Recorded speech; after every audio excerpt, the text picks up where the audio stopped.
Let's begin to do a beginning chain. Now the beginning chain, the number of chains you do is the same number that will be the loops on your Tunisian or your Afghan hook. Unlike crochet, some of the chains, they get incorporated into the first row. In this particular concept, the number of chains equals the row. So let's just chain a total of 10. So you're just going to wrap and bring through and push, and that's number 1.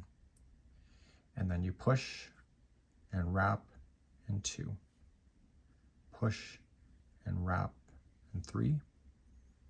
Push, wrap 4. Push, wrap 5. Push, wrap 6.